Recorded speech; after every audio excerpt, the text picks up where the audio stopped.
नमस्कार साथियों, आपका स्वागत है हमारे संस्कार चैनल में। हम हाजिर है एक नई वीडियो के साथ। आशा है कि आपको ये वीडियो पसंद आएगी। प्लीज़ चैनल को सब्सक्राइब कीजिए, लाइक कीजिए। माघ मास के कृष्ण पक्ष की चतुर्थी को सकट चौथ का व्रत किया जाता है। यह व्रत भगवान गणेश को समर्पित है। इसमें माताएं अपनी संतान के लिए व्रत करती हैं।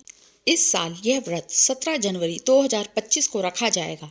इस व्रत में माताएं निर्जला व्रत करती हैं। शाम को चंद्रमा को देखकर व्रत खोलती हैं। इस व्रत में चंद्रमा की पूजा का भी विशेष महत्व है। इस व्रत में गणपति को तिल से बने तिलकुट का भोग लगाया जाता है, इसलिए इसे तिलकुटा चौथ भी कहते हैं। इस व्रत में सुनाई जाने वाली कहानी। एक शहर में देवरानी जेठानी रहती थी। देवरानी बहुत ही गरीब थी। बड़ी मुश्किल से उसका गुजारा चलता था। वह जेठानी अमीर थी। देवरानी हमेशा गणेश जी का पूजन और व्रत करती थी। देवरानी का पति जंगल से लकड़ी काट कर बेचता था। देवरानी घर का खर्च चलाने के लिए जेठानी के घर में काम करती थी और शाम को जो बचा हुआ खाना होता था वह जेठानी को उसे दे देती थी। इस तरह उसके घर का खर्चा चल रहा था। माघ महीने में गणेश जी का व्रत सकट चौथ देवरानी ने रखा। उसके पास पैसे नहीं थे, इसलिए उसने तिल व गुड़ लाकर तिलकुटा बनाया। पूजा करके तिल चौथ की कथा सुनी और जेठानी के यहाँ काम करने चली गई। सोचा शाम को चंद्र को अर्घ्य देकर जेठानी के यहाँ कुछ खाना मिलेगा तो खा लूंगी। शाम को जब जेठानी के घर खाना बनाया तो उसके जेठानी का व्रत होने के कारण सभी ने खाना खाने से मना कर दिया। अब देवरानी ने जेठानी से बोला, आप मुझे खाना दे दो जिससे मैं घर जाऊं। इस पर जेठानी ने कहा कि आज तो किसी ने भी अभी तक खाना नहीं खाया, तुम्हें कैसे दे दूं? तुम सवेरे ही बचा हुआ खाना ले जाना। ऐसे में देवरानी बहुत दुखी हुई और भूखी ही घर चली गई।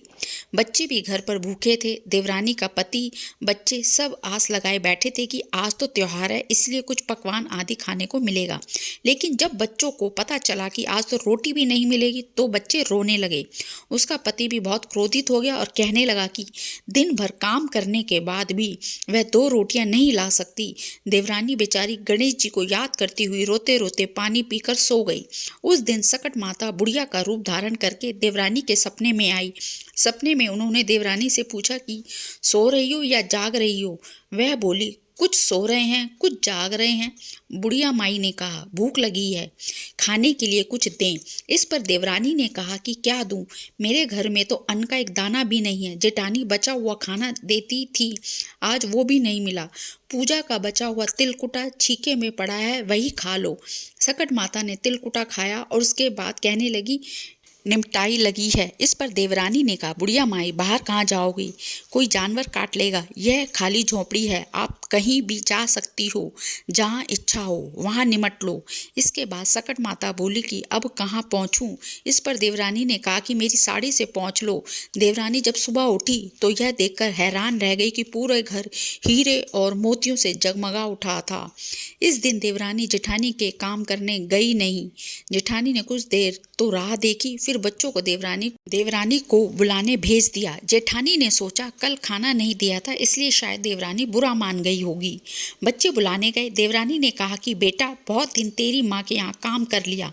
बच्चों ने घर जाके माँ से कहा कि चाची का पूरा घर हीरों और मोतियों से जगमगा उठा है। जेठानी दौड़कर देवरानी के पास आई और पूछा कि यह सब कैसे हो गया। देवरानी ने उसके साथ जो हुआ वह सब कह डाला। उसने भी वैसा ही करने की सोची। उसने भी सकट चौथ के दिन तिलकुटा बनाया। रात को सकट माता उसके भी सपने में आई और बोली, भूख लगी है, मैं क्या खाऊं? जेठानी ने कहा कि आपके लिए छीके में रखा है, फल और मेवे भी रखे हैं, जो चाहे खा लो।